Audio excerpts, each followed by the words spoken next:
बच्चों आज हम लोग मेंसुरेशन का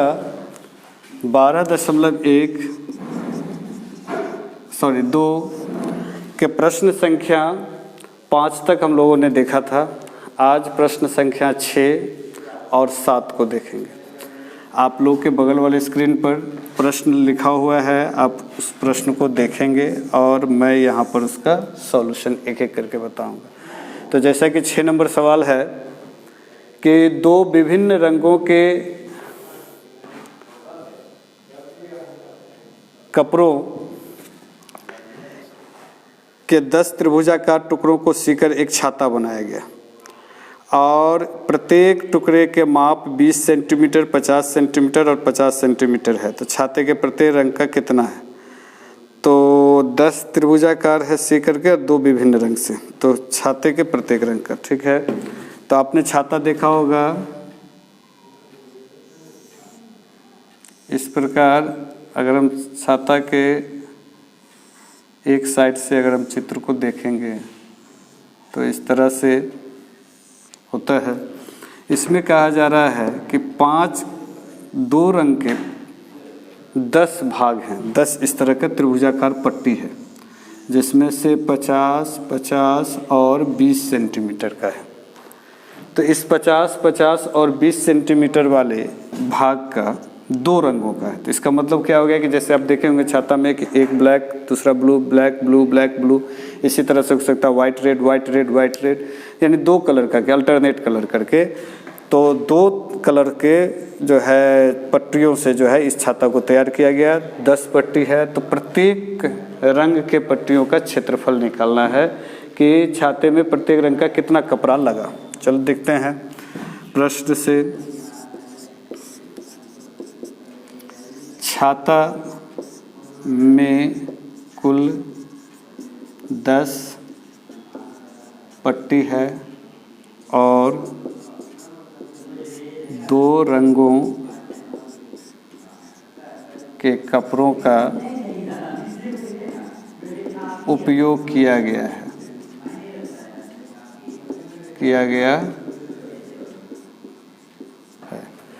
तो इसलिए एक रंग के कपड़ों के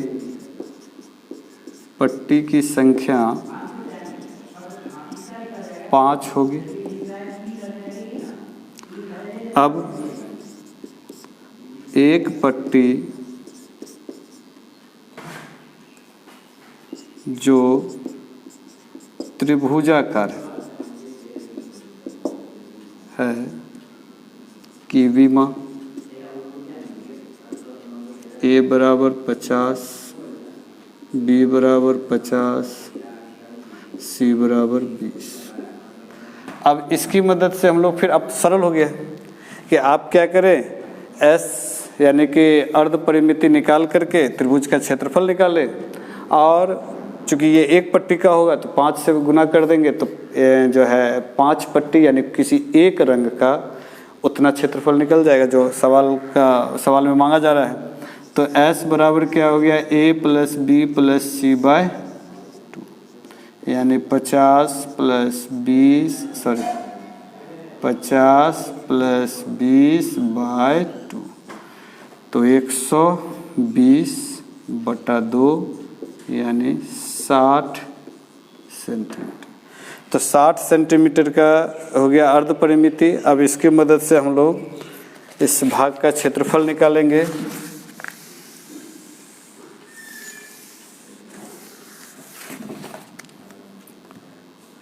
तो क्षेत्रफल बराबर √S minus A, S minus B, S minus C।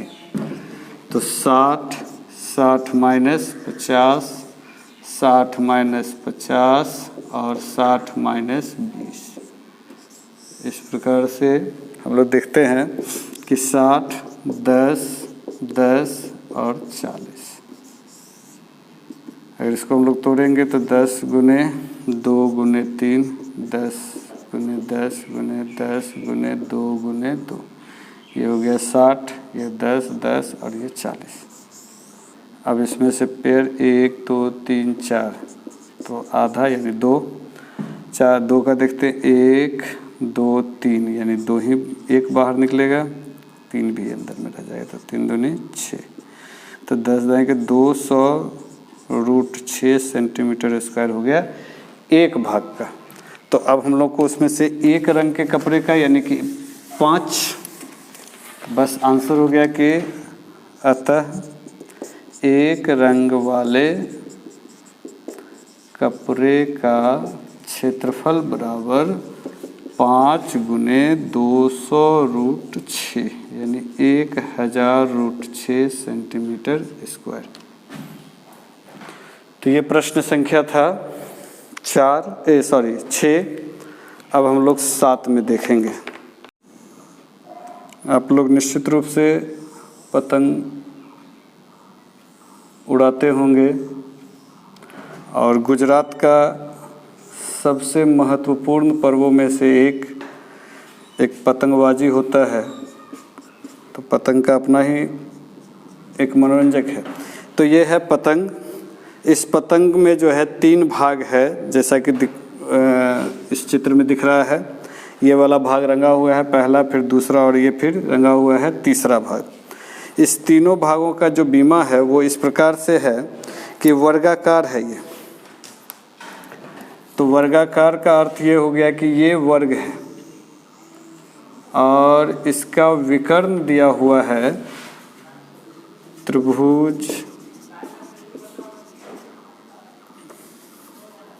पतंग के वर्गाकार भाग के विकर्ण बराबर हो गया 32 सेंटीमीटर और निचला जो समद्विबाज त्रिभुजाकार भाग की विमा 6 सेंटीमीटर, 6 सेंटीमीटर और 8 सेंटीमीटर। तो अब है कि इसमें लय तो प्रत्येक शेड का कितना भाग कागज प्रयुक्त किया गया है, यानी तीनों भाग का क्षेत्रफल निकालना है, इसका, इसका और इसका। तो सबसे पहले हम लोग आते हैं पतंग के प्रश्न से वर्गाकार भाग का विकर्ण इक्वल टू हो गया 32 सेंटीमीटर। अब इसका क्या हो जाएगा फॉर्मूला √2a बराबर कितना हो गया 32, तो a बराबर 32/√2, तो √2/√2।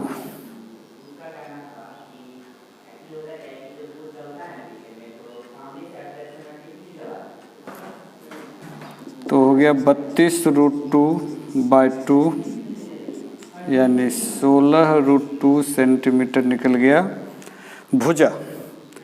मैं एक बार इस पर थोड़ा सा जोर देना चाहूँगा कि ये एक और विधि से बनाई जा सकती है जो इससे भी सरल होगी, लेकिन फिर मैं ये बात को दोहराना चाह रहा हूँ कि ये पूरा चैप्टर हीरोन फार्मूला पे है, तो हम लोग को उसी पर कंसंट्रेट करना होगा। तो मैं हीरोन का फार्मूला के आधार पर तो बता ही रहा हूँ और मैं दूसरी विधि भी आपको बताऊँगा जो कि बहुत ही आसान और सरल है। चलिए हम लोग देखें, a बराबर निकल गया। अब हम लोग को इस भाग का क्षेत्रफल निकालना है, तो ये 2 भुजा हो गई और ये विकर्ण हो गया। तो इस भाग का क्षेत्रफल के लिए हम लोग क्या करेंगे, तो प्रथम भाग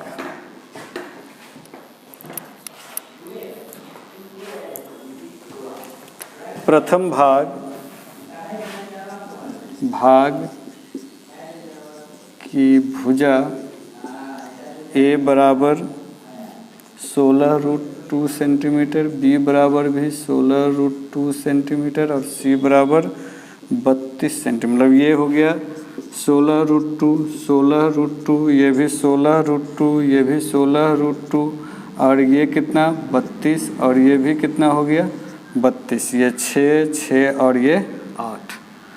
तो अब इससे हम लोग s से आराम से निकाल लेंगे क्या, अर्ध परिमिति तो a plus B plus C by 2, यानी क्या हो जाएगा 16√2 प्लस 16√2 प्लस 32, इस तरह से 2। तो इससे हम लोग जो है क्षेत्रफल निकाल लेंगे पहला वाला भाग का। फिर इसी तरह से सेम टू सेम होगा दूसरा भाग का क्षेत्रफल। और तीसरा भाग के लिए क्या जान रहे हैं कि a दिया हुआ है, b दिया हुआ है, c दिया हुआ है, फिर अर्ध परिमिति s निकाल के हम लोग बना सकते हैं। तो इस प्रकार से मैंने आपको इस भाग का हिंट कर दिया है, आप s पर निकाल करके फिर आगे बढ़ सकते हैं। लेकिन यहीं पर अगर हम लोग दूसरा तरीका की बात करें तो वो कैसे बनेगा, एक बार फिर से इसको पहले समझ लें एक बार फिर, तब आगे दूसरा विधि बताऊंगा मैं। कि पतंग के वर्गाकार भाग का विकर्ण दिया हुआ है 32 सेंटीमीटर, और इस तो पतंग के वर्गाकार भाग का विकर्ण हो गया 32 सेंटीमीटर, तो √2a बराबर कितना हो गया 32, चूँकि वर्ग का विकर्ण बराबर क्या होता है तो √2a। ये कैसे होता है इसको भी हम लोग समझ सकते हैं कि वर्ग के विकर्ण एक दूसरे को लंब समद्विभाजित करता है। तो अगर ये a होगा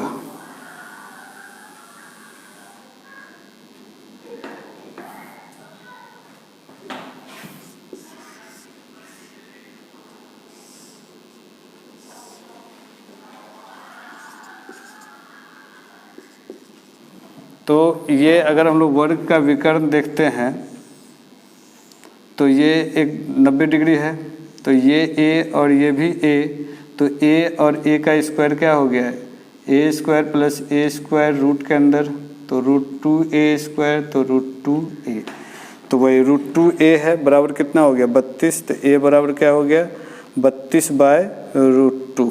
ये विकर्ण का फॉर्मूला हो गया, जो यहाँ से यहाँ तक का जो विकर्ण है उसका फार्मूला हो गया। अब इसको हम लोग सॉल्व करते हैं तो 16√2 आता है। अब इसके आधार पर हम लोग s पर बना सकते हैं। लेकिन दूसरी विधि का अगर मैं बात करूं, दूसरी विधि कितना सरल है उस पर भी हम लोग चर्चा करते हैं। कि ये देने के बाद हम लोग क्या देखते हैं, चूँकि वर्ग के विकर्ण, ये बहुत ही सरल विधि है। सेकेंड मेथड, फर्स्ट मेथड को मैंने बता दिया। सेकेंड मेथड के वर्ग के विकर्ण एक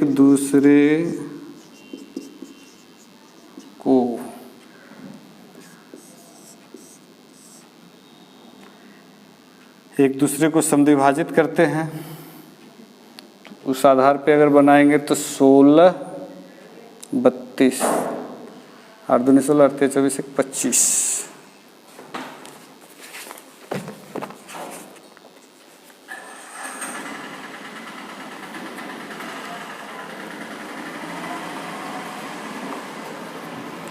तो एक दूसरे को समद्विभाजित, लंब समद्विभाजित करते हैं। इसीलिए प्रथम भाग की ऊंचाई, प्रथम भाग त्रिभुज का शीर्ष लंब